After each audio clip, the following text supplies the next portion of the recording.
સમાચારોની શરૂઆત કરીએ તો ગેનીબેને અંબાજીમાં ક્રિકેટની સાથે સરકાર પર ફટકાબાજી કરી છે. રમશે ગુજરાત પણ ગ્રાઉન્ડ ક્યાં છે તેવા સવાલ પણ તેમણે કર્યા. આજે અંબાજીના જીએમડીસી ગ્રાઉન્ડમાં ક્રિકેટ મેચના કાર્યક્રમમાં બનાસકાંઠાના સાંસદ ગેનીબેન ઠાકોર હાજર રહ્યા, જ્યાં તેમણે ક્રિકેટની સાથે સરકાર પર ફટકાબાજી કરી અને સરકારી શાળાઓમાં ગ્રાઉન્ડ ન હોવાના સરકાર પર આક્ષેપ કર્યા હતા. તો વ્યાયામના શિક્ષકો પણ ન હોવા અંગે પણ સરકાર પર વરસ્યા હતા. ખેલશે ગુજરાત, રમશે ગુજરાત, અનેક નારા તો આપણે સાંભળીએ છીએ, પણ સ્કૂલોની અંદર જે વ્યાયામના શિક્ષકો હોય એ શિક્ષકો નથી, કોઈ ગામોની અંદર ગ્રાઉન્ડ નથી. આજે પણ આ અંબાજીના ખેલાડીઓ અને અહીંના બધા આગેવાનોએ, સંચાલકોએ માગણી કરી કે બેન અમારી પાસે કોઈ ગ્રાઉન્ડ નથી. એટલે કરોડો રૂપિયાનું સરકારનું બજેટ એ હું માનું છું ત્યાં કાગળ ઉપર જ હોય છે. તો બીઝેડ ગ્રુપ કૌભાંડમાં ભૂપેન્દ્ર ઝાલાની પૂછપરછમાં મોટા ખુલાસા થયા છે. ત્યારે આજે સીઆઈડી ક્રાઇમે તપાસ દરમિયાન સામે આવેલી કેટલીક માહિતીને લઈને ખુલાસા કર્યા.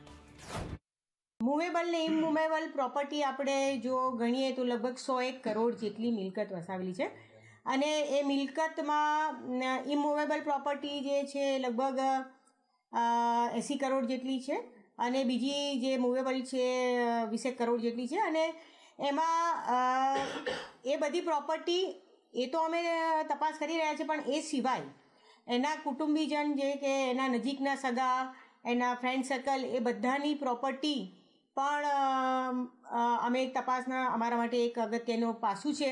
એટલે દરેક અમારા જે અધિકારીઓ છે, ટીમ છે, એની સાથે રહીને એની સિવાય એના ફેમિલી મેમ્બર્સમાં પણ કોઈએ જે પ્રોપર્ટી લીધી હોય, જે આણે પોતે એ લોકોનો લાભ લઈને એમના નામે ખોટી રીતે લીધી હોય, તો એ પણ એક તપાસ કરી રહ્યા છે.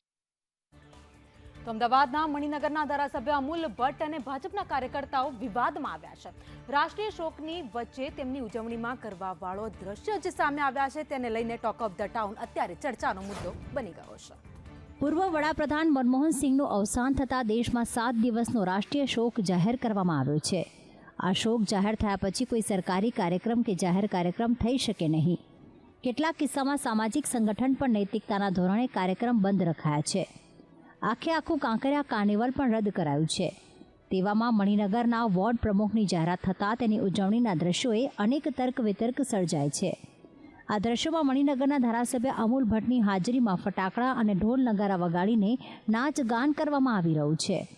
આ મામલો મીડિયામાં આવતા ધારાસભ્યએ માફી માંગી હતી. ઓફિસની અંદર હું માનું છું કે એમનું સન્માન કર્યું છે, એમને ફૂલહારથી સન્માન્યા છે. આ દ્વારા પણ કદાચ મારા અથવા મારા કાર્યકર્તાઓની કોઈ પ્રકારે જો એમને આમાં પણ ભૂલ થઈ લાગતી હોય તો હું એ બદલ દિલગીરી વ્યક્ત કરવા તૈયાર છું. પરંતુ આમાં કોઈ ઇન્ટેન્શન, કોઈની પણ મોતનો મલાજો ના જળવાય કે કોઈની ભાવના ઠેસ થાય પહોંચાય એવો નથી. પરંતુ જ્યારે યુવાન કાર્યકર્તાઓ જોશ ઉત્સાહમાં હોય ત્યારે રસ્તા ઉપર કોઈ પણ જાતની ઉજવણી થાય એના કરતાં મારી ઓફિસમાં બેસી અને એ લોકોની સાથે વાતચીત થાય એવો મારો પ્રયત્ન. અને હવે આગળ વાત કરીએ તો આગામી દિવસોમાં હવામાન શુષ્ક રહેશે. આ સાથે જ ઠંડીમાં કોઈ ખાસ ફેરફાર જોવા નહીં મળે, જે બાદ કડકડતી ઠંડી માટે રાજ્યવાસીઓએ તૈયાર પણ રહેવું પડશે. રાજ્યમાં કડકડતી ઠંડીમાંથી રાજ્યવાસીઓને હાલના સમયે થોડી રાહત જરૂર મળી છે, પરંતુ આ રાહત માત્ર કેટલાક દિવસો સુધી જ છે, કારણ કે આગામી 7 દિવસ રાજ્યનું હવામાન શુષ્ક રહેવાની અને ઠંડીમાં કોઈ ખાસ ફેરફાર ન થવાની આગાહી હવામાન વિભાગ દ્વારા કરવામાં આવી છે. જો કે તે બાદ ઠંડીનું જોર હજુ વધશે.